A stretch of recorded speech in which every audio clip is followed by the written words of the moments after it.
போன முறை சந்தித்து கொண்ட போது கடைசி காலத்தில் நம்முடைய குடும்பம் அப்படின்னு சொன்னால் யார் யாரெல்லாம் அதில் இருக்கிறாங்க பாருங்கள்.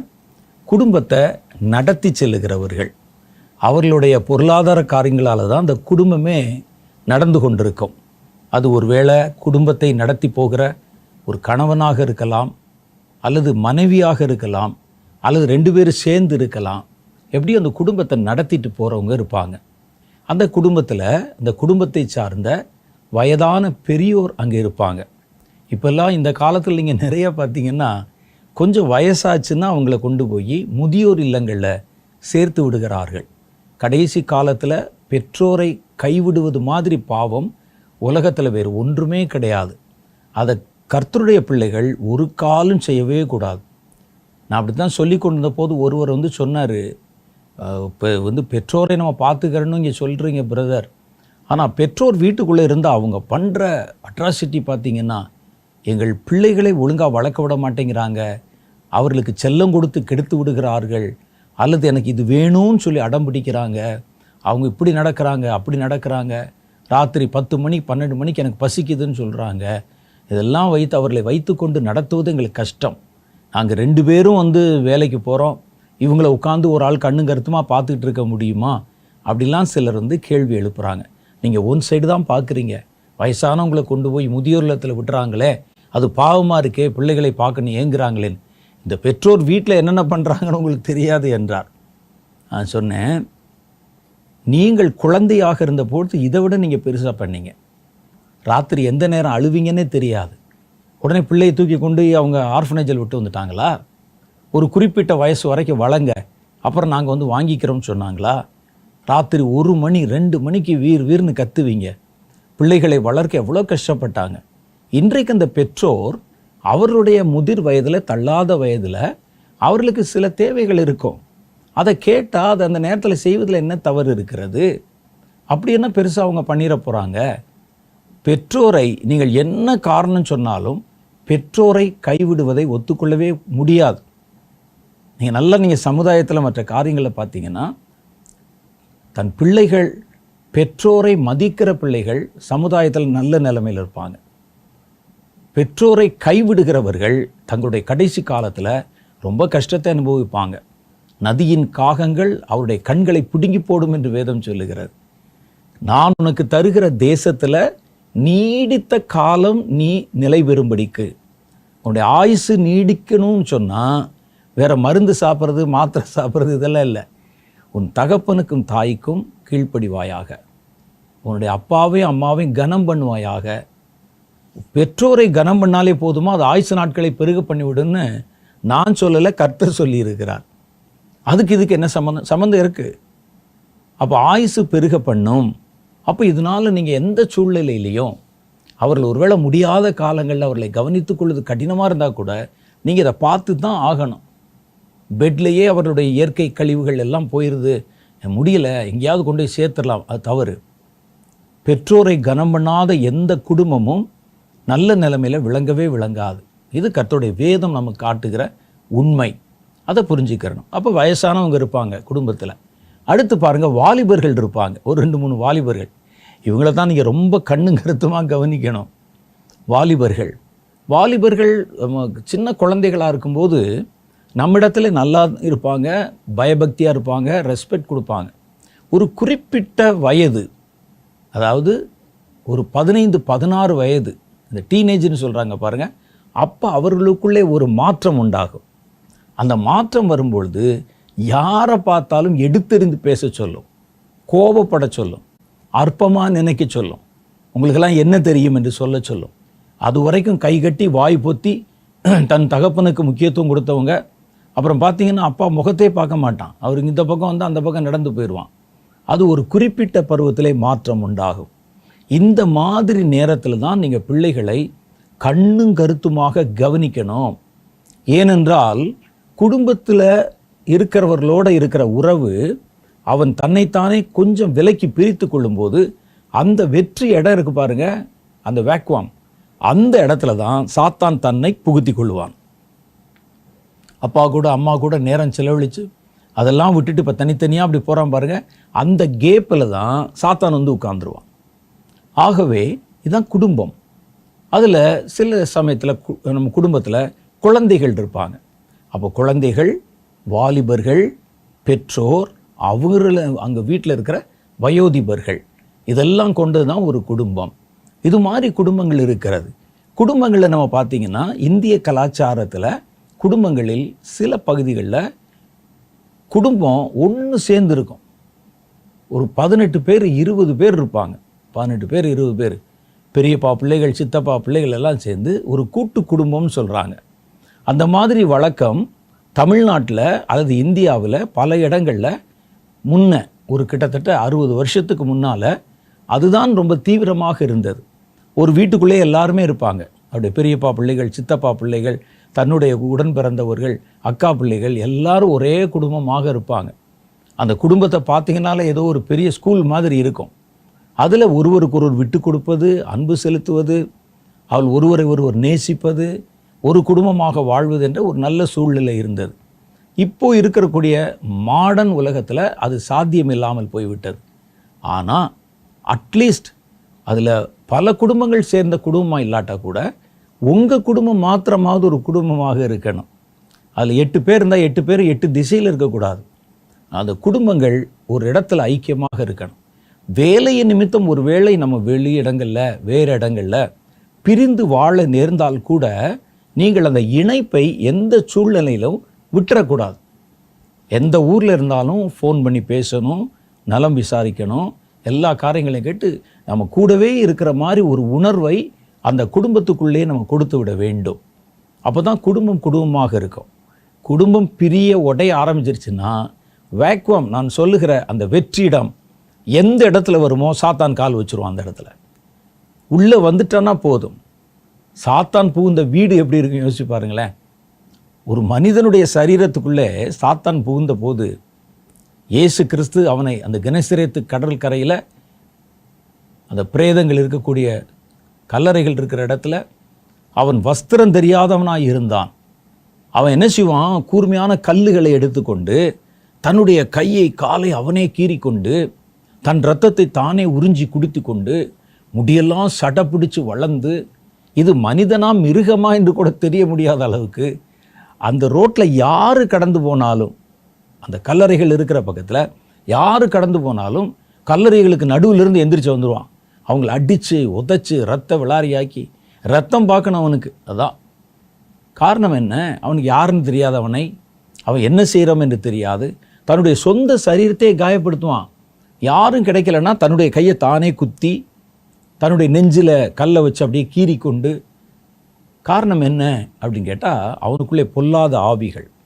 ஒரு மனுஷனுக்குள்ளே பொல்லாத ஆவி வந்துருச்சுன்னா அந்த மனுஷனுடைய வாழ்க்கையவே நாசமாக்கிறது. ஒரு குடும்பத்துக்குள்ளே பொல்லாத ஆவி வந்துருச்சுன்னு வச்சுங்க, மற்றவங்களாம் நல்லா இருக்கலாம், ஆனால் இடம் கொடுத்த ஒரே ஒரு பையனுக்குள்ளே வந்துருச்சு அந்த ஆவி. அது பேய் மாதிரி தெரியல, பேய்க்கடுத்த எல்லா குணமும் அவன்கிட்ட இருக்குது. ராத்திரி 2 மணிக்கு வீட்டுக்கு வர்றது, தண்ணி அடிச்சுட்டு வர்றது, வாசலில் வாந்தி எடுக்கிறது, வீட்டுக்குள்ளே போகிறது, கத்துறது, அசிங்கமான வார்த்தைகளில் மற்றவர்களை திட்டுவது, அடிப்பது, பயமுறுத்துவது. ஆனால் இவங்க பார்த்திங்கன்னா பைபிள் எடுக்கிறது, படிக்கிறது, சாத்தானே போ போ போ அப்படின்னு சொல்கிறது எல்லாம் சொல்லிகிட்டு இருப்பாங்க. நல்ல குடும்பம், ஊழியம் செய்த குடும்பம், சபைக்கு போகிற குடும்பம், அந்த குடும்பத்தை கெடுக்கிறதுக்கு சாத்தான் யாராவது ஒரு ஆள் வழியாக உள்ளே வந்துட்டா போதும். அவன் எங்கே வந்தாலும் அந்த இடத்தை குழப்பப்படுத்தி, அதை கலவரப்படுத்தி, அசிங்கப்படுத்தி, அதை ஒன்றுமில்லாமல் அழித்து விடுவான். அதைத்தான் இயேசு சொன்னார், திருடன் திருடவும் கொல்லவும் அழிக்கவும் வருகிறானே அல்லாமல் வேறு ஒன்றுக்கும் அவன் உங்களிடத்தில் வரமாட்டான். அவன் ஒரு ஆளுக்குள்ளே ஒரு குடும்பத்துக்குள்ளே வந்தால் அவனுடைய பர்பஸ் இதுதான். திருடன் திருடுவதற்கும், உங்கள் சமாதானத்தை திருடுவதற்கும், உங்கள் குடும்பத்தை குறித்து கர்த்தர் வைத்திருக்கிற ஒரு பெரிய சித்தத்தையும் திட்டத்தையும் திருடுவதற்கும், உங்கள் குடும்பத்தில் இருக்கிற அமைதியை திருடுவதற்கும், உங்கள் குடும்பத்தில் இருக்கிற பிள்ளைகளை திருடுவதற்கும் அதுதான் வருகிறான். திருடன் திருடவும் சிலரை கொல்லவும் அழிக்கவும் வருகிறானே அல்லாமல் வேறு ஒன்றுக்கும் வரமாட்டான். சாத்தான் வந்தாலே இதுதான் நோக்கம். அப்புறம் என்ன சம்பந்தம் பேச வருவானவன்? சாத்தான் வந்தாலே வீட்டுக்குள்ளே வந்து வீட்டை சின்னாபின்னமாக்கிடணும். இது சாத்தானுடைய ஒரு குணங்களில் முக்கியமான ஒன்று. ஒரு மனிதனுக்குள்ளே வந்தாலும் குழப்பம்தான். சில ஆட்களை நான் பார்த்துருக்கேன். என்னுடைய துவக்க கால ஊழியங்களில் நிறைய பிசாசுகள் வந்து ஆடி அலறி கீழே விழுந்து துடிச்சு வெளியே போயிருக்கிற பார்த்துருக்கிறேன். நான் தீர்க்க தரிசன ஊழியத்துக்கு அழைக்கப்பட்டு வந்த பிறகு தான் நான் இப்படி சுகமாக்குகிற ஊழியங்களையோ அல்லது டெலிவரன்ஸ் மினிஸ்ட்ரி அப்படின்னு சொல்லக்கூடிய பிசாசுகளை துரத்துகிற ஊழியத்தையோ நான் நிறுத்திவிட்டேன். இப்போ கர்த்தர் தன்னை என்கிட்ட என்ன பேசுகிறாரோ அதைத்தான் சொல்கிறேன். நான் இறங்கி போய் யாருக்கும் இந்த சுகமாக்குற ஊழியமாக செய்வது இல்லை. அதை செய்வதற்கு நிறைய நல்ல ஊழியக்காரர்கள் இருக்கிறாங்க. ஆனால் நான் துவக்க காலத்தில் இந்த ஊழியங்கள் செய்த போது நான் பார்த்துருக்கிறேன், அவர்களை எப்படி அலக்களிக்கும் அப்படின்னு பார்த்துருக்கிறேன். ஒரு வாலிப தம்பி, அவனுக்கு அந்த ஒரு பிசாசு பிடிச்சவனை கொண்டு வந்தாங்க. அவனை அடக்குவதற்கு யாராலும் முடியாது. ஆள் சும்மா பார்த்தீங்கன்னா இவ்வளோதான் இருப்பான், எலும்பும் தோலுமாக இருப்பான், ஒரு மாதிரி பிளாக்காக கருத்த உடம்பு. அவன் ஒரு சட்டை போட்டால் வயிறே இருக்காது, அப்படியே கொலன்னு இருக்கும். ஆனால் அந்த ஆவி ஜெபம் பண்ண ஆரம்பிச்சிட்டாங்கன்னா அந்த ஆவி உள்ளே வந்தால் தன் கையை முறுக்கி கொண்டு காலை முறுக்கி கொண்டு 10 பேர் சேர்ந்து அவனை கட்ட வந்தாலும் எல்லாத்தையும் அடித்து கீழே தள்ளிடுவான். வேகமாய் ஓடி போய் செவத்தில் மோதி, இந்த செவத்தில் மோதி, அந்த செவத்தில் மோதி. ஏன் அப்படி செய்கிறான் தெரியாது, பிடிக்க முடியாது. அது மனிதரால் அப்படி செய்யவே முடியாது. அவனுடைய உடம்பு ஸ்ப்ரிங் மாதிரி துள்ளும், தரையில் விழுந்து விழுந்து அடித்து மேலே போவான், பந்து மாதிரி. ரத்தம் கீழே சிந்தும். நான் பார்த்துருக்கிறேன். அந்த பிசாசு துரத்தப்பட்டு விட்டதுக்கு பிறகு நான் பார்த்தேன் அது. அப்போ ஒரு மனிதனுக்குள்ளே வந்தாலும் சாத்தான் உள்ளே வந்துட்டா குழப்பம்தான். ஒரு குடும்பத்துக்குள்ளே வந்துட்டா குழப்பம், ஒரு தேசத்துக்குள்ளே வந்துட்டா குழப்பம். சில நாடுகளை பாருங்களேன், பிசாசு பிடிச்ச மாதிரி இருப்பான். பிசாசு பிடித்தவன்னா அவன் அழிவை விரும்புகிறவன், சமாதானமாக யாரும் இருக்கக்கூடாது, சண்டையை விரும்புகிறவன், ரத்தம் சிந்த வைக்கிறவன், தன் சொந்த இனத்தார ஜனத்தாரையே பிரித்து அவங்கள ஒருத்தர் அடிக்க வச்சு, இது சாத்தானுடைய காரியம். எப்படி ஒருவன் தன் சொந்த சரீரத்தை கீறி அதில் ரத்தம் விழுகிறத பார்த்து சந்தோஷப்பட்டான்ல, அதற்கும் தன் சொந்த ஜனங்களை அவர்களுக்குள்ளே ஒரு பிரிவினை மூட்டி அவருடைய ரத்தத்தை பார்க்குறதுக்கு என்ன வித்தியாசம் இருக்குது? நான் பல இடங்களில் என்னுடைய செய்தியில் சொல்லுவேன், தன் சரீரத்தை அவன் குத்தி கிழித்து கீறினான் அப்படின்னா என்ன அர்த்தம்? தன் சரீரத்தை மாத்திரல்ல, மனைவி அடிக்கிறான் பாருங்க, மனைவி ரத்த விழார அடிக்கிறான் பாருங்க, அவனும் பேய் பிடிச்சவன் தான். ஏனென்றால் மனைவி இவனுடைய சரீரத்தில் பாதி, அவனுடைய சரீரத்தோடு இணைந்தவர்கள். தன் சொந்த சரீரத்தை ஒருத்தன் அடிக்கிறாங்கிறது தான் அதனுடைய அர்த்தம். அப்போ யாரையும் கை நீட்டக்கூடாது. கை நீட்டி இப்படிலாம் அடித்து மனைவியை கீழ்ப்படுத்துகிறேன், அறையிறேன், ரத்தம் பார்க்காம விட மாட்டேன், இது என்னது? ஒரு குடும்பத்தை கட்டி கொடுத்தாங்களா அல்லது மல்யுத்தம் பண்ணுறதுக்கு ஸ்டேஜ் போட்டு கொடுத்தாங்களா உங்களுக்கு? மனைவிகளும் அப்படித்தான். தன் சொந்த கணவன் உள்ள சண்டை வந்துச்சுன்னா பாத்திரம் பறக்கும். நீங்கள் கணவனை நீங்கள் அடித்தாலும் உங்கள் சொந்த சரீரத்தை அடிக்கிறீங்க, கணவன்மார் மனைவி அடித்தாலும் தன்னுடைய சொந்த சரீரத்தை காயப்படுத்துகிறாங்க. அப்போ தன்னுடைய சொந்த சரீரத்தை காயப்படுத்தக்கூடிய மனோபாவத்தை தூண்டுகிற அந்த ஒரு சேடிசம், அதை கொண்டு வருகிற ஆவி யார் அப்படின்னு கேட்டால் அந்த கல்லறையில் இருந்த ஆவி. அவன் தான் கல்லை எடுத்துக்கொண்டு தன்னுடைய சரீரத்தை கீறுவான். நான் ஒரு மனிதரை, அவருடைய ஒரு சின்ன பையன் நான் நேராக கண்ணில் பார்த்துருக்கிறேன். என்னுடைய நண்பர்கள் சொன்னாங்க, என் ஊர் பக்கத்தில் பரமக்குடின்னு ஒரு ஊர் இருக்குது. அந்த ஊரில் நான் பார்த்த ஒரு காட்சி, அங்கே ஒருவர் பில்லி சூனியம் பண்ணுறவர், மந்திரவாதம் பண்ணுறவர், மந்திரவாதம் பண்ணி பில்லி சூனியம் வைத்து கொண்டிருக்கிறவர். அவருடைய குடும்பத்தில் அந்த சாபம் அவரை பாதித்தது. என்னுடைய நண்பர்கள் சொன்னாங்க, நான் அப்போல்லாம் ரட்சிக்கப்படலை.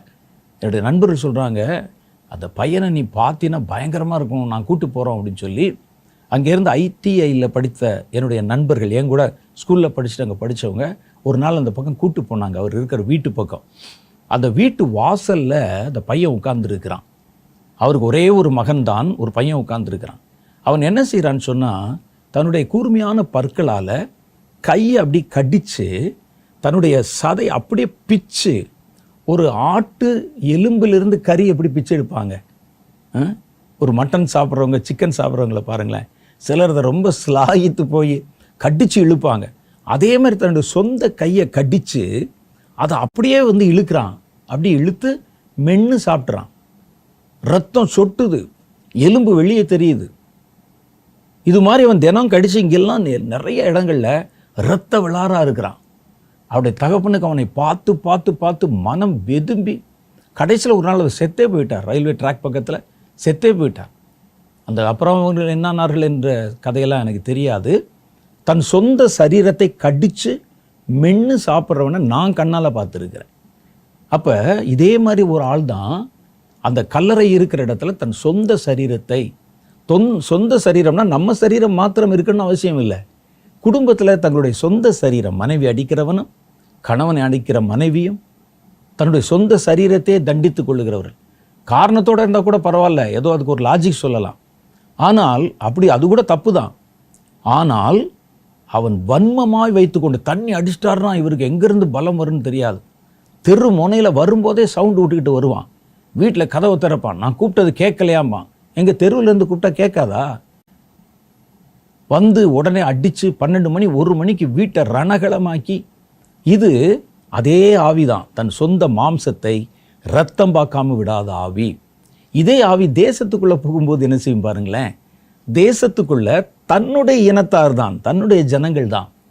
தன்னுடைய ஜனங்கள் அவர்களை ஒருவரை ஒருவர் அடித்து கொள்ளும்படி, ஒரு தேசத்தை வழிநடத்தி செல்லுகிற தலைவருக்கு தேசத்தில் இருக்கிற எல்லாருமே அவருடைய சொந்த மாம்சம்தான். அது தங்களை ஆளும்படி அவர் கைகளில் அதிகாரத்தை கொடுத்துருக்கிறாங்க. இவனை தூண்டி விடுறது, அவனை தூண்டி விடுறது, அடுறான்னு சொல்கிறது, உதறான்னு சொல்கிறது, ரத்தம் சிந்த வைக்கிறது. இது என்ன நினைக்கிறீங்க நீங்கள்? அந்த கல்லறையில் இருந்த அதே ஆவிதான் இது. ஆங்கிலேயர்கள் இந்திய தேசத்தை பிடித்து ஆட்சி பண்ணின போது ஒரு பிரிவினை கொள்கை என்ற ஒரு கொள்கையை கடைப்பிடிச்சாங்க. அது என்னன்னா, தேசத்து ஜனங்களை ஆளுமை செய்வாங்க, எல்லாரையும் ஒன்றா இருக்க விட மாட்டாங்க. அதுக்கு பேர் அந்த பிரித்தாளும் கொள்கை. அதை டிவைட் பண்ணி அவங்கள ஆட்சி பண்ணுறது. அதனால் என்ன செய்வாங்கன்னா, இங்கே ஜாதியை கொண்டாடுவாங்க, இவன் பணக்காரன் ஏழைன்னு கொண்டாடுவாங்க. இதெல்லாம் அவர்கள் கூட வேறு நாட்டிலேருந்து வந்தவங்க. தன் சொந்த தேசத்தில் ரத்தம் சிந்த வைக்கிற எந்த ஆட்சியாளனும் தன் சொந்த மாம்சத்தை கடித்து துப்புகிற இந்த பேய் பிடிச்சவனுக்கு சமம்தான் என்று வேதம் நமக்கு காட்டுகிறது. அப்போ ஒரு குடும்பத்துக்குள்ளே வந்துச்சுன்னா குடும்பத்தினுடைய அஸ்திவாரத்தை ஆட்டிரும், குடும்பத்தை சாபம் நிறைந்ததாக மாற்றிடும், குடும்பத்தில் பார்த்தீங்கன்னா வெளிச்சமே இருக்காமல் இருக்கும். அப்போ இவைகள் குடும்பத்துக்குள்ளே அனுமதித்து விடாதபடி கவனமாக இருக்கணும். இந்த சத்துரு என்ன செய்வான்னா, யார் வழியாய் உள்ளே போகுதுன்னு பார்ப்பான். யார் வழியாக உள்ளே போகலாம், யார் நமக்கு இடம் கொடுக்குறான். குடும்பத்தில் இருக்கிற மற்ற நல்ல 4 பேர் நல்லா இருப்பாங்க, ஒரே ஒரு ஆள் இருப்பான், அவன் இந்த கடவுளுக்கு கீழ்ப்படியாதவனும். அப்படி கேட்டிங்கன்னா ஞானமாக பேசுகிறேன்னு நினச்சிட்டு கடவுளை படைச்சது யார் அப்படின்னு கேள்வி கேட்குறதும். இப்படி சில ஆளுக்கு அப்படி சுற்றி திரிவான். அவனைத்தான் சாத்தான் டார்கெட் பண்ணி அவன் முதுகில் ஏறிக்கொண்டு குடும்பத்துக்குள்ளே வந்துடும். சாத்தானை துரத்தலாம், அதை தூக்கிட்டு வந்திருக்கிற ஆள் என்ன செய்கிறது? உங்களுக்கு அவனை துரத்தவும் முடியாது, அவனை விட்டு விலகவும் முடியாது. இதை சாதகமாக பயன்படுத்தி கொண்டு வீட்டில் வந்து ஜெபம் நடந்துகிட்டு இருக்கோம், பாத்திரத்தை போட்டு உடைச்சு சண்டை போட்டு குடிச்சு வெறிச்சு வந்து ஜெபத்தை கெடுத்து விட்டுரும். ஆலயத்துக்கு போகணுன்னு இருப்பீங்க, அந்த நேரத்தில் ஒரு பெரிய சண்டையை போட்டு வீட்டில் இருக்க பொருளெல்லாம் தூக்கி வெளியே போட்டு சபைக்கு போக விடாமல் பண்ணிடுவான். அப்போ அந்த குடும்பத்துக்குள்ளே சத்துரு நுழைவது குடும்பங்களை கெடுத்து விட வேண்டும் என்ற நோக்கம். அப்போ இதில் நம்ம கண்ணும் கருத்துமாக இருந்து அந்த பொல்லாத ஆவிகளுக்கு கிரிகளுக்கு இடம் கொடுக்கக்கூடாது. இதில் முக்கியமான காரியங்கள் என்ன அப்படின்னு கேட்டால், குடும்பங்களை சாத்தான் வஞ்சிப்பதில் நான் ஏற்கனவே சொன்னேன், 2 காரியங்களை சொன்னேன். கடவுளுடைய வருகை வரும்போது, கர்த்தருடைய வருகை வரும்போது பூமியிலே ஸ்தாபிக்கப்பட போகிற ஆளுமையில் ஜனங்கள் கெட்டு போனவங்களாக இருக்கணும். ஜனங்களை இனி பிறக்கிற அந்த கடைசி கால தலைமுறையை கெடுத்துடணும். அப்படின்னா கர்த்தர் இங்கே பூமியிலே ஆட்சி அமைக்க முடியாது. அதனால் குடும்பங்களுக்குள்ளே புகுந்து குழப்பத்தை உண்டு பண்ணுறான். தனித்தனி நபராய் கெடுப்பதை விட ஒரு குடும்பத்தை கெடுத்துட்டா ஒரு வம்சத்தையே கெடுத்துடலாம், ஒரு ஜெனரேஷனே நம்ம வந்து கெடுத்துடலாம், ஒரு தலைமுறையே கெடுத்து குட்டிச்சோறாக்கிடலாம். அதனால தான் அவன் என்ன செய்யறான்னா குடும்பத்தை டார்கெட் பண்ணுகிறான் முக்கியமாக. இது ஒரு காரியம். 2வது காரியம் தான் சொன்னேன், தன்னுடைய பணிகளை கடைசி காலத்தில் சாத்தானுக்கு தீவிரமான பணிகள் இருக்கிறது. கர்த்தருடைய பிள்ளைகள் கூட படு தூங்கிடுவாங்க. சாத்தான் பாருங்களேன், ராத்திரி 12 மணி 1 மணி 2 மணிக்கெல்லாம் வேலை செய்து கொண்டிருப்பான். ஏன்னா அவனுக்கு வந்து வாழ்க்கை பிரச்சனை. இயேசு வந்துட்டா அவனுடைய பதவி காலியாயிரும், பதவி காலியானா கூட பரவாயில்ல, தண்டனை களத்துக்குள்ளே போயிடணும். அக்னி கந்தகம் எரிகிற இடத்துக்குள்ளே அவனுடைய பங்கு நியமிக்கப்பட்டோம். அப்போ அந்த வருகை தடுப்பதற்கு நம்ம என்னென்னலாம் செய்யணும்? அவனுக்கு நிறைய வேலைகள் இருக்கிறது கடைசி காலத்தில். அப்போ அதற்கு என்ன செய்கிறான்? அவன் செய்ய விரும்புகிற வேலைகளை செய்ய வைப்பதற்கு மனிதர்களை தேர்வு செய்கிறான். அதுக்கு தான் குடும்பத்துக்குள்ளே அப்படியே தலையை விட்டு பார்க்குறான். ஒரு ஓநாய் தலையை விட்டு பார்க்குற மாதிரி யாரை வஞ்சிக்கலாமோ, யாரை விழுங்கலாமோ, யாருக்குள்ளே உள்ள நுழையலாமோன்னு ஒவ்வொரு குடும்பங்களையும் பார்த்துக்கிட்டே இருக்கிறான். கவனம். நான் சும்மா விளையாடி சொல்லலை, நடக்கிறத சொல்கிறேன். தேசங்களில் பாருங்கள், தன்னுடைய தகப்பனை கொல்லுகிற பிள்ளைகளை பார்க்குறோம்.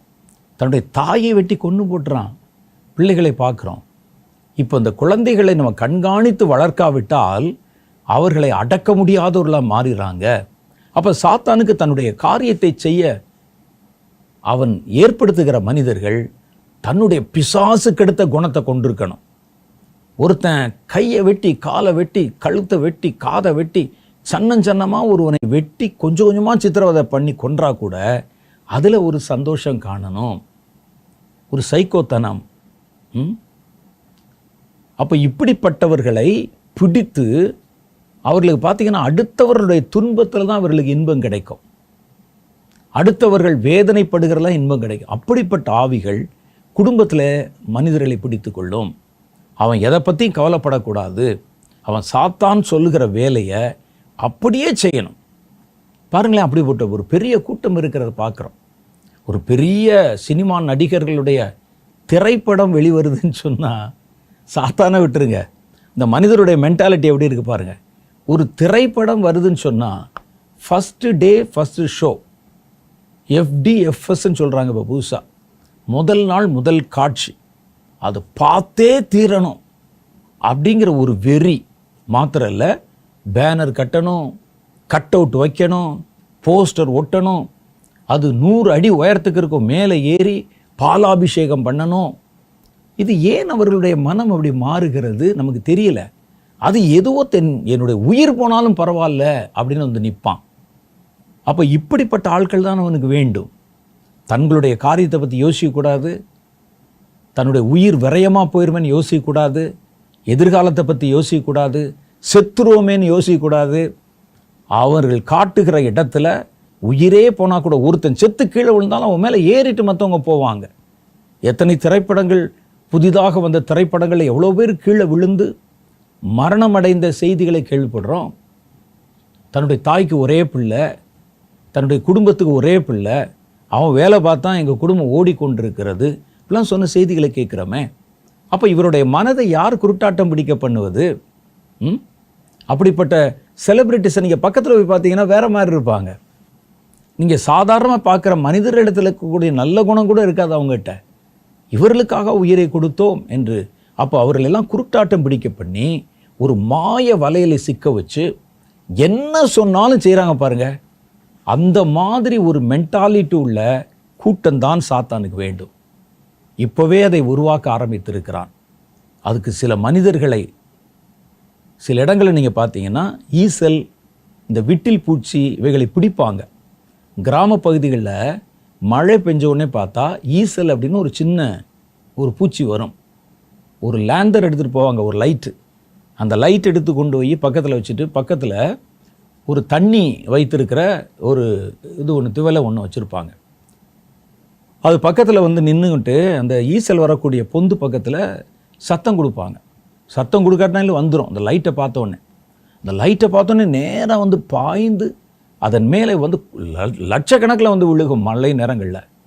அது வந்து விழுந்த உடனே பக்கத்தில் ஒரு இதில் ஒரு பெரிய பேசினில் அவங்க தண்ணி வச்சுருக்காங்கல்ல, அந்த தண்ணியில் போய் விழுந்துடும் ஈசல். தண்ணியில் விழுந்த உடனே அது வந்தது விளக்கை தேடி தண்ணியில் போய் விழுந்துடும். விழுந்த உடனே அதை அப்படியே அரித்து அது மேலே இருக்கிற அந்த ரெக்கையெல்லாம் எடுத்துட்டு அதை வறுத்து அவங்க உட்காந்து ஒரு கடலை பொறி சாப்பிட்ற மாதிரி சாப்பிடுவாங்க பிள்ளைகள். அப்போ அதுக்கு தெரியாது, அது லைட்டை பார்த்து தேடி வந்த மாதிரி வந்தது. அதே மாதிரி தான் சில மனிதர்களை உருவாக்கி அவர்களை கடவுள் மாதிரி காமிச்சு, இந்த லைட்டு மாதிரி அவங்கள காமிச்சு ஒரு பெரிய கூட்டத்தாரை வஞ்சித்து இவர்களை நோக்கி வர வைத்து அவருடைய ஜீவனுக்கு உலை வைத்து சாத்தான் அவர்களை தனக்கு சொந்தமாக்கி கொள்ளுகிறான். அவன் சும்மா வரமாட்டான். சாத்தான் வந்து இன்னும் வான்னு கூப்பிட்டா வரமாட்டான். அதுக்கு அவன் என்ன செய்கிறான்? ஒரு மாய வெளிச்சம். இந்த வெளிச்சம் உயிரை கொல்லுகிற வெளிச்சம். மாய வெளிச்சத்தை உண்டு பண்ணி அந்த வெளிச்சம் அடித்த உடனே அங்கே புற்றுக்குள் இருக்கிற ஈசல்கள் எல்லாம் அந்த ஒளியை நோக்கி புறப்பட்டு வந்து அவ்வளோதான். அதுக்கு பிறகு அது திரும்பாது. அந்த தண்ணியில் விழுந்துடும். அந்த பெரிய பேசினில் வச்சுருக்கக்கூடிய தண்ணியில் விழுந்துடும். அது எல்லாவற்றையும் கொண்டு வந்து உணவாக்கி விடுவார்கள். இதே தந்திரம் தான் இன்றைக்கி சாத்தான் மனிதர்கள் நடுவிலே செய்கிறான். சில ஆட்களை கடவுள் மாதிரி காமிச்சிருவான். நான் கடவுளுடைய அவதாரம். எந்த சூழ்நிலையிலையும் ஒரு ஊழியக்காரனாக இருந்தாலும் அல்லது வேறு எந்த விதமான மந்திரஞ்சீராம யாராக இருந்தாலும், அவர் நல்லா டான்ஸ் ஆடுவார், பாட்டு பாடுவார் இருந்தாலும், அவர் நல்ல ஒரு நடிகர் இருந்தாலும், நாசிலே சுவாசமுள்ள மனிதனை நம்புவதை விட்டு விடுங்கள். எண்ணப்படுவதற்கு அவன் எம்மாத்திரம் என்று கர்த்தருடைய வேதம் கேட்குது. இதெல்லாம் ஒரு மாய வெளிச்சங்கள். உண்மையான வெளிச்சம் நீதியின் சூரியனாகிய கர்த்தர். அதை தேடி போயிடணும்னா ஒன்றும் இல்லை. அது என்னுடைய முடிவு நித்திய ஜீவன். ஆனால் அந்த மாய வெளிச்சங்களை இருட்டில் கொண்டு வந்து வச்சு அதற்கு ஒரு மகிமையை காண்பித்து, ஒரு கள்ள மகிமையை காண்பித்து, அதை பால் ஈர்க்கப்படுகிற வாலிபர்கள் பிள்ளைகள் வர்றாங்க பாருங்கள், அவங்கள எல்லாம் இந்த மென்டாலிட்டியை உருவாக்குவது. அவன் சொன்னால் சரிதான். அந்த அந்த ஒரு பிரபலம், ஒரு செலிபிரிட்டி, அவர் தானுங்க எங்களுக்கு தெய்வம். நெஞ்சில் பாருங்கள் பச்சை குத்தி இருக்கிறோம், நாக்கில் பாருங்கள் நாக்கை அறுத்து இருக்கிறோம், அழகு குத்தி இருக்கிறோம். அந்த அளவுக்கு அவ்வளோலாம் செய்கிறீங்கள. அந்த திரைப்படத்தை கூட நீங்கள் டிக்கெட் கொடுத்து தான் போய் பார்ப்பீங்க. நாக்கில் அழகு குத்துனுங்கிறக்கா உங்களுக்கு யாரும் ஃப்ரீ ஷோலாம் காட்ட போகிறது இல்லை. அவர்களுக்கு உங்களை பற்றி தெரியவும் தெரியாது, கவலையும் கிடையாது. சாத்தான் இதை காண்பித்து ஒரு புது மனநிலை. நாங்கள் கெட்டு போனாலும் பரவாயில்ல, அதை பற்றி நாங்கள் அக்கறை இல்லை. எங்கள் வாழ்க்கை நாசமாக போனாலும் பரவாயில்ல, நாங்கள் தலைவர் என்று நம்புகிறவர் யாரோ அவருக்காக உயிரை கொடுக்க நான் தயாராக இருக்கிறேன் அப்படிங்கிற ஒரு மனோபாவத்தை உண்டாக்குவது சாத்தானுடைய தந்திரத்தில் ஒன்று. இந்த மனோபாவம் தான் பின்னாளில் அவன் தன்னை பின்பற்றுகிறவர்களாக மனிதர்களை கொண்டு வந்து, நான் என்ன சொன்னாலும் செய்யணும், மேலேருந்து கீழே குதிங்கள் அப்படின்னு சொன்னால் கேட்காம குதிக்கணும். அதற்கு மனிதர்களை தயார் பண்ணுவது சாத்தானுடைய தந்திரத்தில் ஒன்று. அதுக்கு என்ன செய்கிறான்? தன்னுடைய சொந்த ஜனங்களையே மனிதர்களை கொண்டு அழிப்பது. அது ஒரு சாத்தானுடைய தந்திரம். சமீபத்திலே நான் ஒரு வலைத்தள பதிவு ஒன்றை பார்த்தேன். அதில் ஒரு நண்பர் ஒரு காரியத்தை எழுதியிருந்தார். அவர் சொன்னார், இந்த ஜப்பானியர்கள் இந்தியர்களை என்ன செய்ய மாட்டாங்களாம், தங்கள் வீட்டுக்கு சாப்பிடக்கூட மாட்டாங்க. பழகுவாங்க, பேசுவாங்க, ஹோட்டலில் சாப்பிடுவாங்க, அவர்களுக்கு செலவழிப்பாங்க, பிரயாணம் பண்ணுவாங்க அவங்க கூட. ஆனால் தங்களுடைய வீட்டுக்கு கூப்பிட மாட்டாங்களாம். இவர் 34 வருஷம் ஜப்பான் தேசத்தில் வேலை செய்தவர். அதை முதல்ல அவர் பெருசாக எடுத்துக்கொள்ளலை, கவனிக்கலை. ஆனால் கொஞ்ச நாளைக்கு பிறகு யோசித்து பார்த்தா 34 வருஷம் இருக்கும். நம்முடைய நண்பர்கள் நிறைய பேர் ஜப்பானியர்கள் இருக்கிறாங்க. ஆனால் யாருடைய வீட்டுக்குள்ளேயும் நம்மை அழைத்ததில்லை, ஏன் அப்படின்னு சொல்லி அவருடைய சந்தேகம் வந்தது. தனக்கு நெருங்கின ஒரு ஜப்பான் தேசத்து நண்பரை அழைத்து அவரிடத்தில் இப்படி கேட்டாராம். செய்தி உண்மையான்னு எனக்கு தெரியாது, அவர் எழுதியிருக்கிறார். அவரை அழைத்து கேட்டாராம். சொன்னாராம், ஏன் எங்களை அழைப்பதில்லை? அப்போ அவர் இவரிடத்தில் ஒரு கேள்வி கேட்டிருக்கிறார். என்னென்னா, ஆங்கிலேயர்கள் உங்களை எத்தனை வருஷம் ஆட்சி பண்ணாங்க? ஏறத்தாழ 300 வருஷத்துக்கு மேலே எங்களை ஆட்சி பண்ணாங்க. நேரடி ஆட்சி பண்ணது 250 வருஷத்துக்கு மேலே. அப்போ உங்களை ஆளுமை செய்ய, தேசத்தை பிடிக்க எத்தனை ஆங்கிலேயர்கள் உள்ளே வந்தாங்க அப்படின்னு கேட்டார். எவ்வளோ பேர் வந்தாங்க, லண்டன்லேருந்து எவ்வளோ பேர் வந்தாங்க அப்படின்னு கேட்டாராம். என்ன சொன்னார், என்ன ஒரு மிஞ்சி போனால் ஒரு 10,000 பேர் வந்திருப்பாங்களா சோல்ஜர்ஸு, கொஞ்சம் வெப்பன்ஸோட ஒரு 50,000 பேர் வந்திருப்பாங்களா. அதுக்கப்புறம் 200 வருஷம் உங்கள் தேசத்தில் ஆளுமை செய்தார்களே, அப்போ ஆட்சி பீடத்தில் எவ்வளோ பேர் உங்கள் இவ்வளோ பெரிய தேசத்தை எவ்வளோ பேர் ஆட்சி பண்ணாங்க மொத்தமாக அப்படின்னு கேட்டாராம். அப்போ இவங்க சொன்னாங்களாம், அவர்கள் ஆட்சி பண்ண போது ஒருவேளை கிட்டத்தட்ட ஒரு 50,000 பேர் இருக்கலாம். அங்கே ஒரு மாநிலத்தில் ஒரு கவர்னரு, ஒரு தாசில்தார், இப்படி கொஞ்சம் பேர் எல்லாம் சேர்த்திங்கன்னா மொத்தமே ஒரு 1,00,000 பேர் மொத்த தேசத்துக்கு வந்திருக்கலாம். ஆனால் உங்கள் தேசத்துடைய மக்கள் தொகை என்ன? அப்போல்லாம் 40 கோடி 60 கோடின்னு இருந்த காலம். அவ்வளோ 60 கோடி. அப்போ வெறும் ஒரு 1,00,000 பேர் எப்படி 60 கோடி பேரை தன்னுடைய கட்டுப்பாட்டில் வைத்து அவர்களை தண்டித்து கண்டித்து எப்படி அவர்களை ஆள முடியும் அப்படின்னு கேட்டாராம். ஆமாம், எப்படி ஆள முடியும்? எப்படி ஆள முடியும்னா, அவர்கள் தங்களுடைய காரியத்தை செய்வதற்கு உங்கள் தேசத்துலேருந்து தான் ஆள் எடுத்தாங்க. அங்கே இருக்கக்கூடிய காவல்துறையாக இருக்கட்டும், அவர்களுடைய ஆட்சியிலே வேலை செய்த இராணுவமாக இருக்கட்டும், போலீஸாக இருக்கட்டும், அவர்களெலாம் உங்கள் நாட்டுக்காரங்க. அவர்களை அழைத்து அவர்களுக்கு ஆசை காட்டி தங்களுடைய சொந்த தேசத்து ஜனங்களே கொல்ல வச்சாங்க. அங்கே ஜாலியன் வாலாபாக் அந்த படுகொலை நடந்த போது அந்த ஜெனரல், அந்த டயர் என்பவர், அவருடைய உத்தரவின் பேரில் ஒரு இடத்துக்குள்ளே வச்சு அவ்வளவு இந்தியர்களை கொன்று குவித்தார்கள். வரலாற்றில் ஒரு கருப்பு பக்கமாக ஜாலியன் வாலாபாக் படுகொலை இருக்கிறது. அந்த படுகொலை செய்யும்படிக்கு உள்ளே இறங்கி அடித்தாங்கல்ல கன்னை வச்சு, ஜனங்கள் தப்பிச்சு போக முடியாத ஒரு இடுக்கான இடத்துல வச்சு அவர்களை அடித்தது அந்த ஆங்கிலேயரா, அந்த கலெக்டரா, அல்லது எவ்வளோ பேர் வந்து அடித்தாங்க? அவர்கள் உத்தரவு தான் கொடுத்தார்கள். உள்ளே இறங்கி அடித்ததெல்லாம் உங்கள் தானே, உங்களுக்கு தானே. அந்தமானில் கொண்டு ஜெயிலில் பூட்டுவது, அதற்கப்புறம் இவர்களை வந்து அடக்கி ஆள்வது, வரி போய் கேட்பது, இதெல்லாம் இன்னும் ஆங்கிலேயரை வந்து கேட்டுக்கொண்டிருந்தார்கள். நீங்கள் தான் அவங்களுக்கு வந்து வேலை செய்து உங்கள் சொந்த தேசத்தின் ஜனங்களை அவர்கள் தங்களுடைய இரும்பு கரம் கொண்டு ஆளுமை செய்வதற்கு அவன் ஒரு ஆர்டர் போடுவான், ஒரு கட்டளை கொடுப்பான். செஞ்சது நீங்கள் தானே.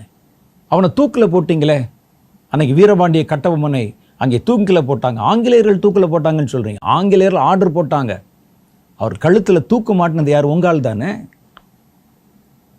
அப்போ தன்னுடைய சொந்த தேசத்தில் தன்னுடைய தேசத்தை சேர்ந்தவர்கள் கூட ஒருத்தன் பணம் கொடுக்குறான், காசு கொடுக்குறான், என்னை உயர்த்துகிறான், ஒரு பதவி கொடுக்குறான் அப்படின்னு சொன்ன உடனே அப்படியே கலர் மாறி உங்கள் சொந்த ரத்தத்தை கொல்ல தயாரானீங்களே, அந்த குணம் தானே உங்களுக்குள்ளே இருக்கும்.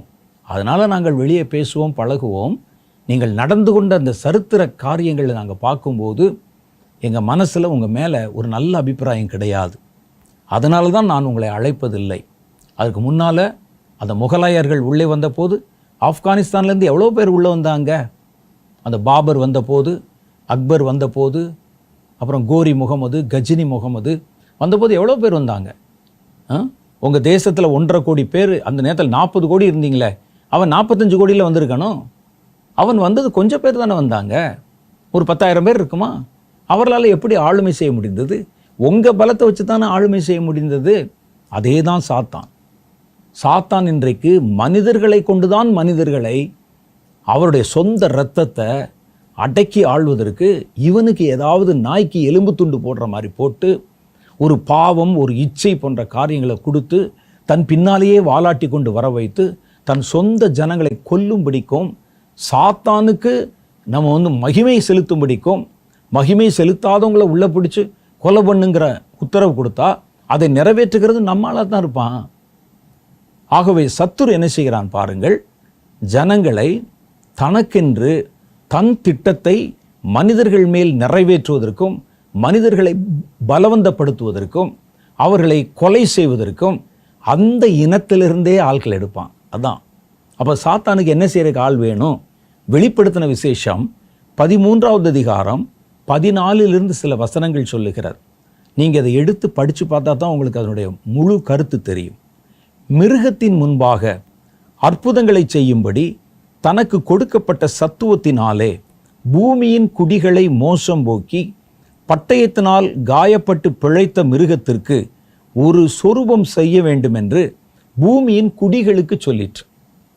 அப்போ இந்த முதல் வசனத்திலே பாருங்க, அற்புதம் செஞ்சு காட்டுது, சில அடையாளங்களை செஞ்சு காமிச்சு ஜனங்களை தன் பக்கம் இழுத்து கொண்டு சாத்தானுக்கு ஒரு சொரூபத்தை செய்ய வேண்டும் என்று பூமியின் குடிகளுக்கு சொல்லணும். சொன்னது யாரு? மிருகம். அதுக்கு உதவி செய்தது யாரு? ஒரு கள்ள தீர்க்கதரிசி. ஆனால் சிலை செஞ்சது யாரு? மனிதர்கள். சாத்தான் வந்து அவனுடைய படையை கொண்டாந்தெல்லாம் சிலை செய்யலை. அவன் அந்த காரியத்தை செய்வதற்கு மனிதர்களை பயன்படுத்தினான். பார்த்தீங்களா, பூமியின் குடிகளுக்கு சொல்லிற்று. அப்போ தான் சொன்னா அதை செய்வதற்கு பூமியின் குடிகளிலிருந்து அவனுக்கு மனிதர்கள் வேண்டும். வசனத்தில் அப்படி போட்டிருக்கே. சாத்தானுக்கு ஒரு பெரிய சொரூபம் பண்ணணும் அப்படின்னு பூமியின் குடிகளுக்கு தான் சொன்னது தான் சாத்தான், செய்தது பூமியின் குடிகள். பார்த்தீங்களா, மனிதர்களை தன்னுடைய கட்டுப்பாட்டுக்குள் வைத்துக்கொண்டு தான் விரும்புகிறதை செய்ய வைக்கணும். அதுக்கு அவனுக்கு மனிதர்கள் தேவைப்படுகிறார்கள். அந்த மனிதர்களை அவன் குடும்பங்களிலிருந்து தேர்வு செய்கிறான் தான். இண்டிவிஜுவலில், ஒரு குடும்பத்தில் அவனை ஆராதிக்கவும் அவனை ஏற்றுக்கொள்ள ஒரு ஆளை தேர்வு செஞ்சுட்டா, அவனுக்கு பிறக்கிற அவனுடைய பிள்ளைகள், அவனுடைய சந்ததி, அதெல்லாம் சேர்ந்து இவனை ஆராதிக்கவும் அவனை பின்பற்றவும் ஆரம்பிச்சிருவாங்க. இவர் சாத்தானுக்கு ரசிகராக இருப்பார், அவருடைய மகனு ரசிகனாக வந்துடுவான். அதுக்கு பிறகு அவனுடைய பிள்ளைகள், தலைமுறை எல்லாம் சேர்ந்து ஒரு இனத்தையே தன்னுடைய கட்டுப்பாட்டுக்குள்ளே கொண்டு வர வச்சு தன்னுடைய திட்டங்களை மனிதர்களை கொண்டே செய்ய வைப்பதற்கு சாத்தான் மனிதர்களை வேட்டையாட தேடுகிறான். அதை குடும்பங்களில் தேடுறான். அப்போ இவனுக்கு போய் வேலை செஞ்சு இவனுக்கு ஒரு சிலை செய்ய வைக்க ஜனங்களை அவன் நிர்பந்தம் பண்ணானே, அந்த கூட்டத்தில் உங்கள் கணவரோ உங்களுடைய குழந்தையோ உங்கள் வீட்டில் இருக்கிற வேற யாருமோ போய் நின்னா எப்படி இருக்குன்னு யோசிச்சு பாருங்க. அதனால தான் குடும்பத்துக்கு ஒரு வேலி அடைத்து குடும்பங்களுக்காக நீங்கள் மன்றாடணும். 15வது வசனம் சொல்லுது, மேலும் அம்மிருகத்தின் சொரூபம் பேசத்தக்கதாகவும் மிருகத்தின் சொரூபத்தை வணங்காத யாவரையும் கொலை செய்யத்தக்கதாகவும் மிருகத்தின் சொரூபத்திற்கு ஆவியை கொடுக்கும்படி அதற்கு சத்துவம் கொடுக்கப்பட்டது.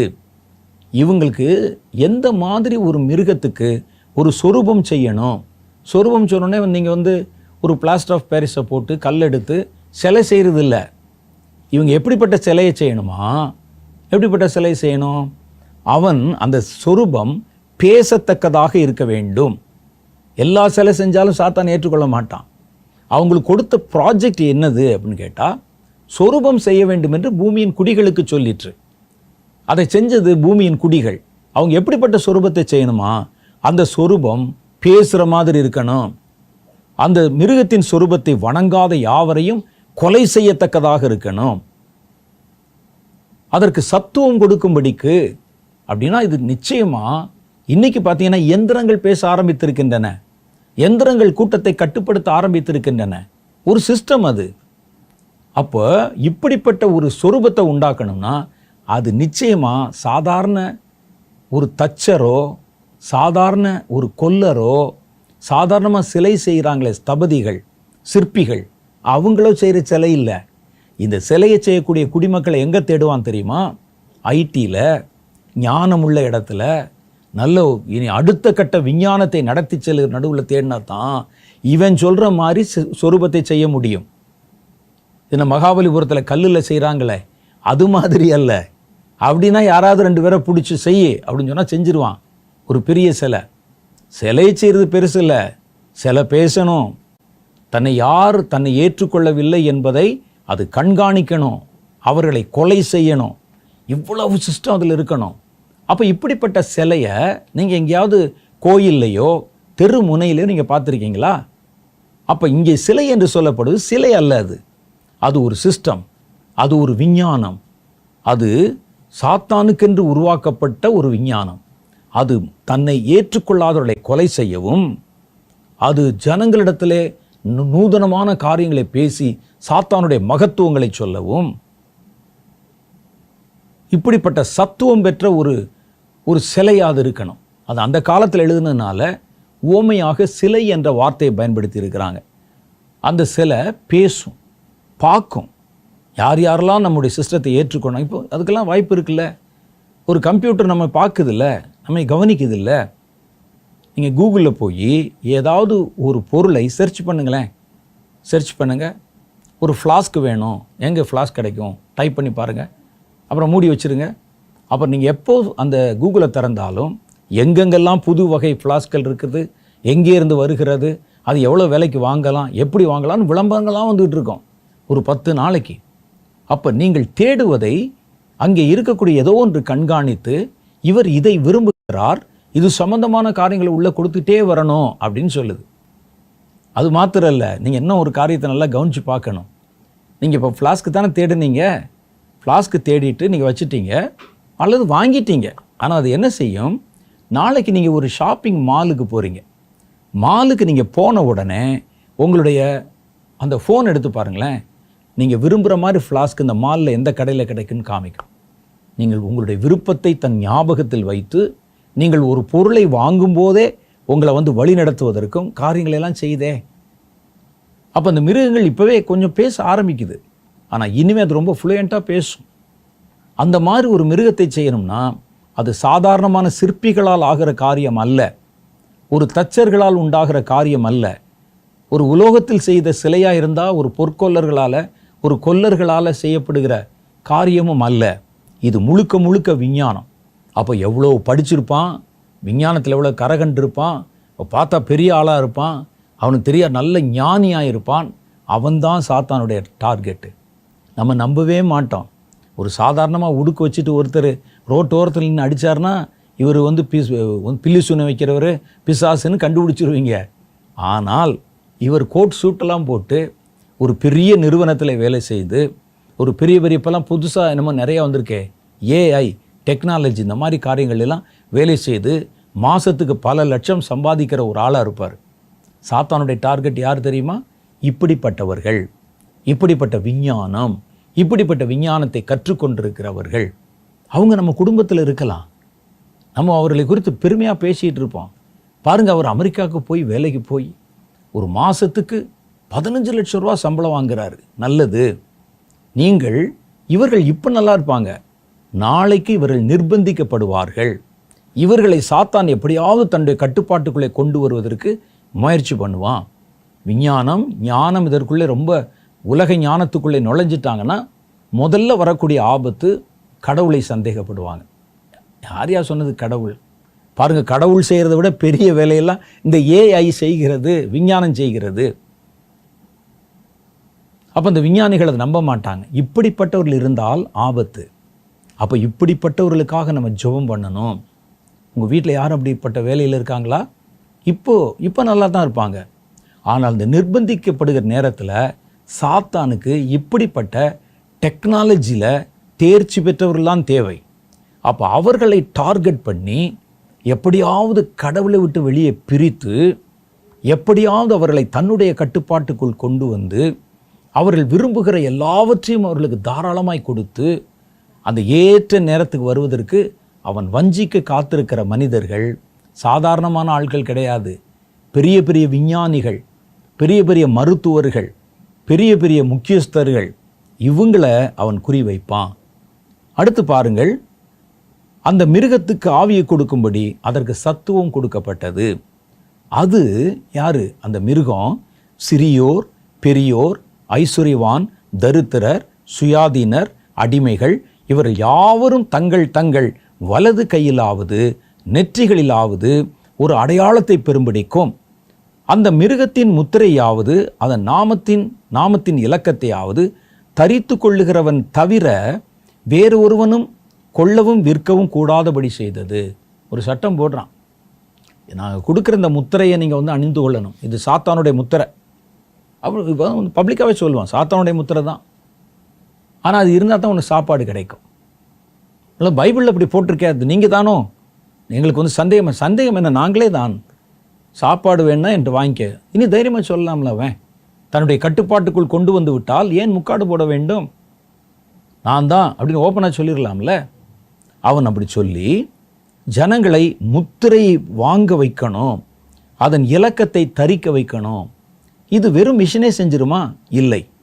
அந்த மிஷினை எடுத்துக்கொண்டு போய் அதில் வேலை செய்கிற மனிதர்கள் ஒரு பெரிய கூட்டம் வருவாங்க. இந்த சென்சஸ் எடுக்க வீட்டுக்கு வீடு வர்றாங்க பாருங்கள், அது மாதிரி வருவாங்க. அல்லது ஒரு வங்கியிலேயோ அதற்கான அலுவலகங்களிலேயோ நீங்கள் போனால் அதை இயக்குவதற்கு ஆள் வேணுமே. அவர்களெல்லாம் மனிதர்களிடத்துலேருந்து தான் சாத்தானுக்கு தேவைப்படுது. அப்புறம் அடுத்து ஒருவனும் விற்கவும் கொள்ளவும் கூடாதபடி சொன்னது. அப்போ வியாபாரிகளை தன்னுடைய கட்டுப்பாட்டுக்குள்ளே வச்சுக்கிடுவான். யாருக்கும் அந்த முத்திரை இல்லாவிட்டால் நீ கொடுக்கவே முடியாது. எங்கள் சிஸ்டம் அதை கண்காணிக்கும். அப்போ விற்கிறவர்கள், வாங்குகிறவர்கள், கொள்முதல் செய்கிறவர்கள், வியாபாரம் செய்கிற பெருங்குடி மக்கள், உங்ககிட்ட இருந்தெல்லாம் ஆட்களை தேர்வு செய்ய சாத்தான் தீவிரமாய் முயற்சி பண்ணி கொண்டிருக்கிறான். ரொம்ப கவனம். அவனுக்கு சும்மா தன்னிடத்தில் பாதாளத்திலேருந்து இறங்கி வருகிற ஆவிகளை வச்செல்லாம் ஒன்றும் செய்ய முடியாது. அவன் தன்னுடைய வேலை இங்கே செய்யணும்னா மனிதர்களிடத்திலிருந்து தான் தனக்கு ஆட்களை சேர்க்கணும்.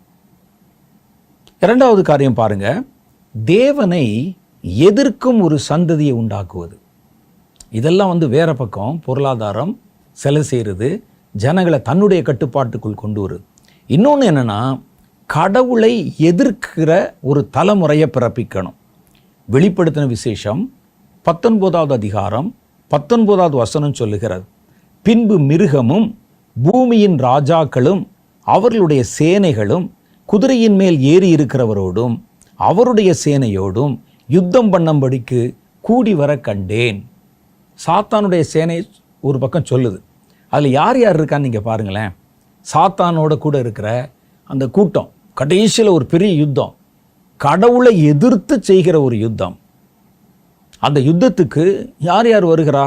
ஒன்று மிருகமும் பூமியின் ராஜாக்களும் அவர்களுடைய சேனைகளும் கர்த்தருக்கு எதிராக யுத்தம் செய்ய புறப்பட்டு வர கண்டேன். அப்போ யார்? மிருகம், அப்புறம் பூமியின் ராஜாக்கள், அவர்களுடைய சேனைகள்.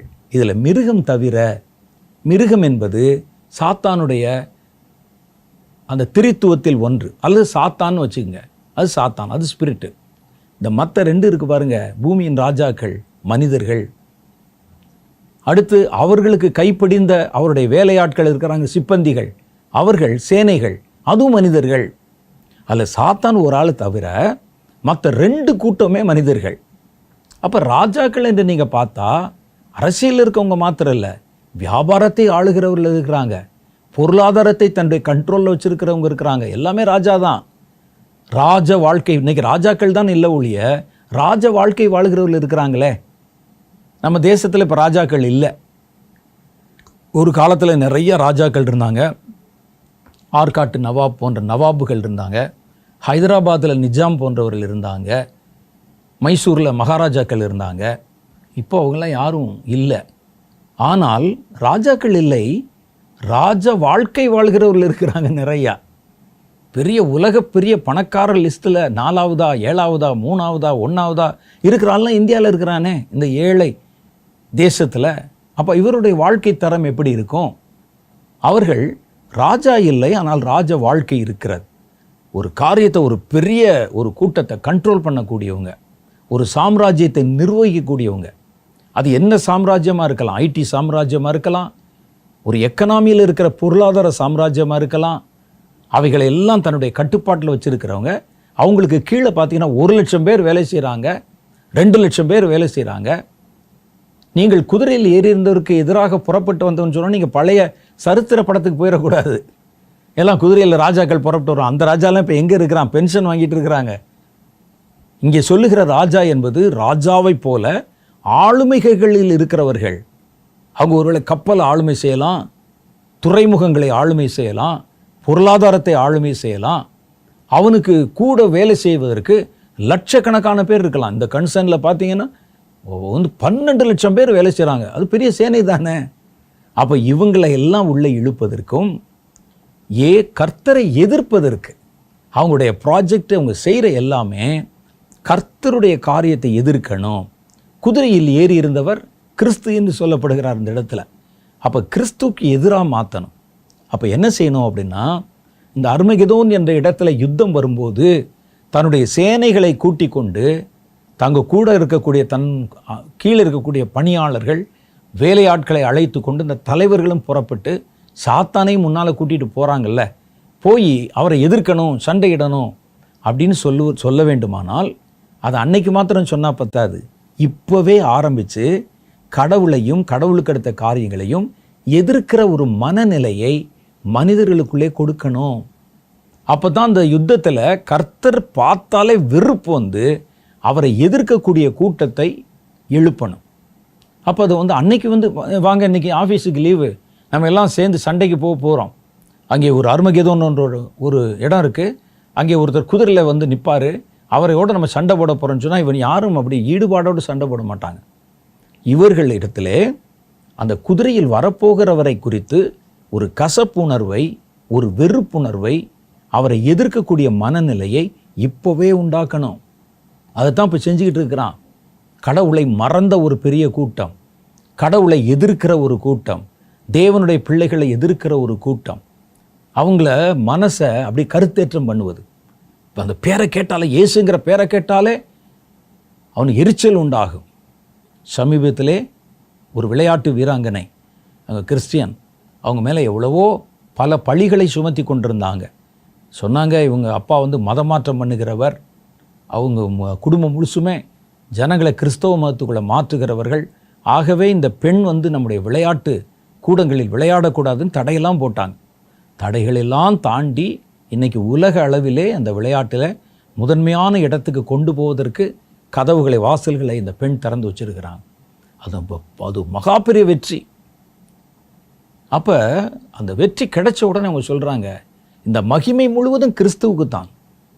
நான் ஒரு இடத்துல ஜெபம் பண்ணி எனக்கு எங்கள் தேசத்தில் நேரிட்ட இந்த அவமானத்தில் என் தலையை உயர்த்துங்கன்னு நாங்கள் மன்றாடினோம். கர்த்தர் பாருங்கள், இன்றைக்கி எங்கள் தலையை உயர்த்தி இருக்கிறார். இதில் என்ன தப்பு இருக்குது? உடனே பார்த்தீங்கன்னா ஒரு பெரிய கூட்டம், அதை எப்படி இயேசுவை சொல்லுவாய், அதை எப்படி இயேசுவை பற்றி பேசுவாய், இயேசுவா உனக்காக விளையாண்டார், அப்படி இப்படின்னு ஆரம்பித்து ஒரு பெரிய கூட்டம் வசைப்பாடுகிறதை பார்க்குறோம். அவங்களுக்கு இயேசுங்கிற பேரை கேட்டாலே எதிர்க்கணும், இயேசு என்ற பேரை கேட்டாலே வெறுக்கணும். அப்படிப்பட்ட ஒரு மனநிலை அவர்களுக்குள்ளே கொண்டாடணும். நீங்கள் நல்லா யோசித்து பாருங்கள், கிறிஸ்தவர்கள் மேல் சுமத்தப்படுகிற குற்றச்சாட்டு அவர்கள் மதம் மாற்றுகிறார்கள் என்று. யாரை மதம் மாற்ற முடியும்? மாற்றுற அளவுக்கு நீங்கள் இருக்கீங்களா? ஒன்று ஜனங்கள், அவர்கள் அறியாதவர்களும் குழந்தைகளுமாக இருந்தால் என் பிள்ளை ஏமாற்றி அவங்க சர்ச்சு கொண்டு போய் ஞானசாகம் கொடுத்து உன் பேர் இதுன்னு சொல்லி கிறிஸ்தவன் ஆக்கிட்டான்னு சொல்லலாம். பெரியவர்கள் தாங்களாக ஏற்றுக்கொண்டு தான் வர்றாங்க.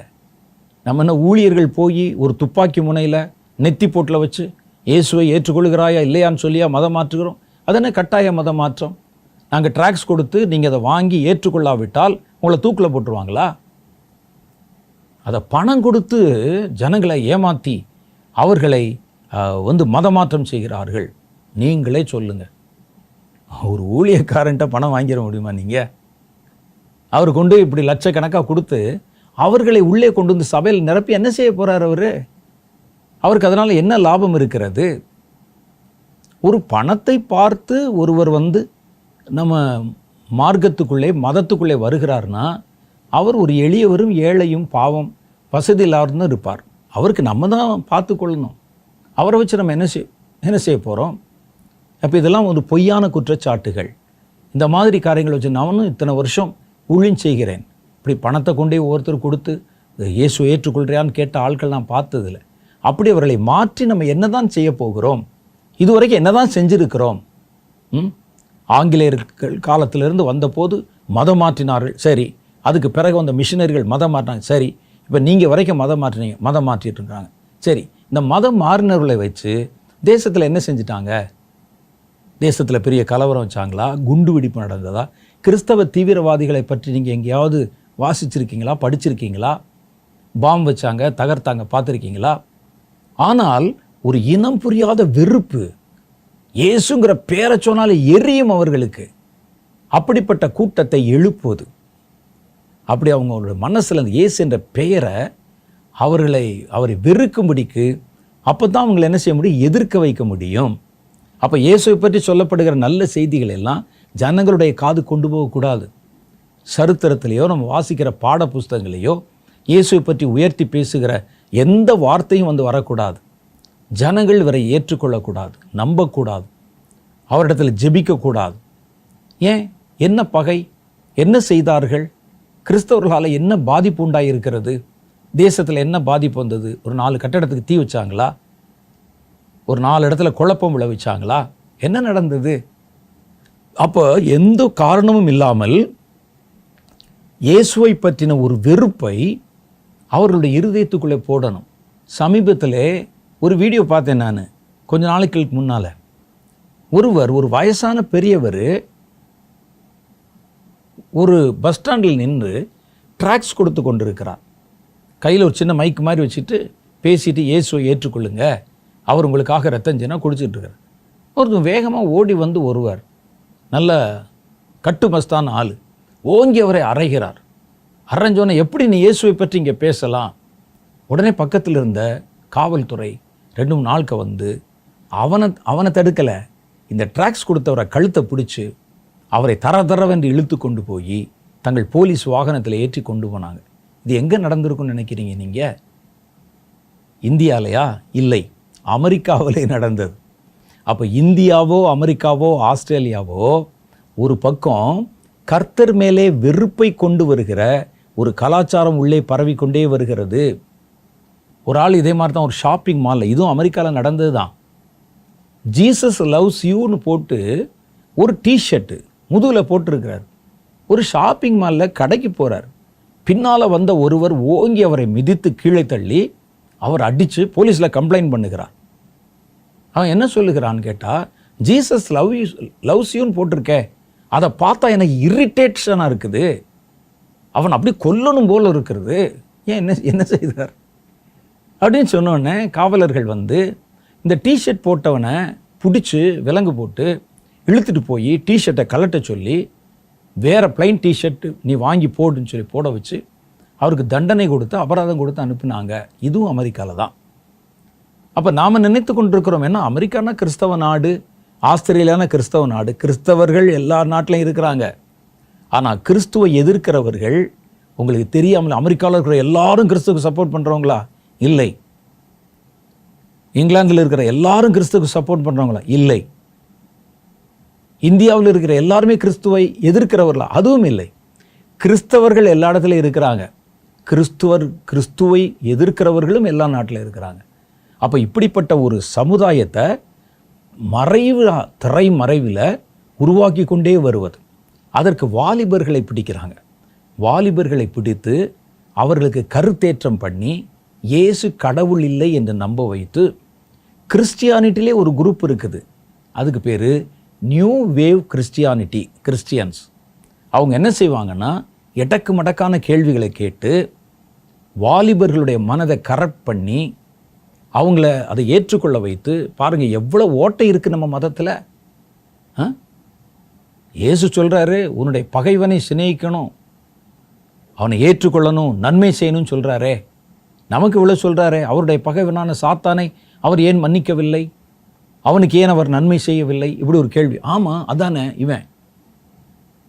அப்போ இப்படிப்பட்ட ஒரு தலைமுறையை எழுப்ப கிறிஸ்தவர்களுக்குள்ளேயும் ஒரு குரூப் இருக்குது, கிறிஸ்தவர்களை தாண்டி வெளியே ஒரு குரூப் இருக்குது.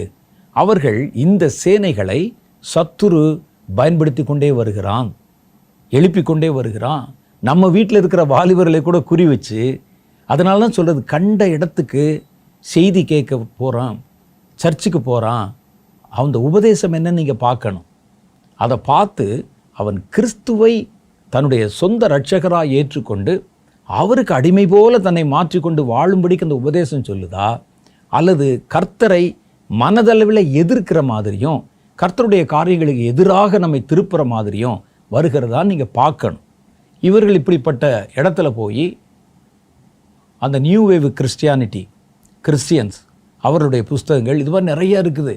அந்த மாதிரியான அமைப்புகள், சபைகள் வெளியே பார்த்தா கிறிஸ்தவ மாதிரி தெரியும். அவங்க முழுசும் இப்படி இயேசுக்கு எதிரான காரியங்களை போதித்து ஒரு கூட்டம் கிறிஸ்தவ தலைமுறை வாலிபர்களை அவங்கள அப்படியே பிடிக்கிறாங்க. வாலிபர்களுக்கு என்ன தெரியுமா, நம்ம எதிர்மறையாக பேசி ஒரு ஆளை மடக்கிட்டோன்னு சொன்னால் அது ஒரு பெரிய அச்சீவ்மெண்ட் மாதிரி நினைப்பாங்க. நம்ம சொல்லிகிட்டு இருப்போம், அவன் அதுக்கு ஒரு கேள்வி கேட்டு, நான் பாருங்கள் அந்த பிரதரையே மடக்கிட்டனே, பேச விடாமல் ஆக்கிட்டனே அப்படின்னு ஒரு வித்தியாசமான ஞானத்தை, வித்தியாசமான காரியத்தை பின்பற்றும்படிக்கு ஒரு ஆர்வம் உள்ளவர்கள். அவங்கள ஈஸியாக திருப்ப முடியுது, அவங்களிடத்துல காட்ட முடியுது. வேத வசனத்துக்கு வியாக்கியானத்துக்கும் விகற்பமான அர்த்தங்களை சொல்லி அவர்களை திசை திருப்ப முடியுது. இப்படி கொஞ்சம் கொஞ்சமாக அந்த வேலைகள் நடந்து கொண்டிருக்கே, அரசியல்லையும் இது நடக்குதே. இவைகளெல்லாம் அப்படி நடந்து ஒரு கூட்டத்தை ஆயத்தப்படுத்துவது எதற்காக அப்படின்னு கேட்டால், கிறிஸ்துவை அவருடைய வருகையப்ப எதிர்க்கும்படிக்கு ஒரு பெரிய சேனையை கொண்டு போய் நிறுத்தணும்.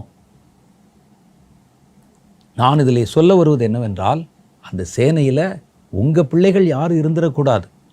நம்ம இவ்வளோ படித்து ஜெபிச்சு முழங்கால் படிக்கிட்டு உபவாசம் பண்ணி காத்திருந்து பச்சை தண்ணி குடிக்காமல் காத்திருந்து ஊழியம் செய்து கடைசியில் சாத்தானுக்கு வேலை செய்கிறதுக்கு ஒரு மனிதன் என் கர்ப்பத்தில் இருந்தால் பிறக்கணும், என் வயிற்றுலேருந்தா பிறக்கணும் இயேசுவை எதிர்க்கக்கூடியவன். அப்போ நீங்கள் பிள்ளைகளை கவனிக்கவில்லை அல்லது உங்கள் வீட்டில் இருக்கவங்கள குடும்பத்தை கவனிக்கவில்லை என்றால் சாத்தான் இப்படி நுழைஞ்சு நம்ம வீட்டில் இருந்த ஒரு 4 பேரை இழுத்து கொண்டு போக வாய்ப்பு இருக்கிறது. அதனால தான் குடும்பங்களை குறித்து கர்த்தர் நமக்கு எச்சரிக்கை கொடுத்து கண்காணிப்பாக பார்த்துக்க, முழங்கால் பண்ணி ஜெபம் பண்ணு, அவர்களுடைய பாதுகாப்பு உங்களுடைய ஜெபத்தில் இருக்குதுன்னு நமக்கு கற்பித்து கொண்டிருக்கிறார். இப்போ நம்ம ஒரு சின்ன ஜெபம் பண்ணுவோம். அடுத்த வாரத்தில் நான் இன்னும் கொஞ்சம் காரியங்கள் தான் இருக்குது, அதை சொல்லிட்டு கர்த்தர் இந்த கடைசி கால குடும்பங்களை பற்றி என்னென்ன பேசி இருக்கிறார் என்ற தீர்க்க தரிசன வார்த்தையை வாசிக்க போகிறேன். கண்களை மூடி நம்ம ஜெபிப்போமா? ஜெபிப்போம்.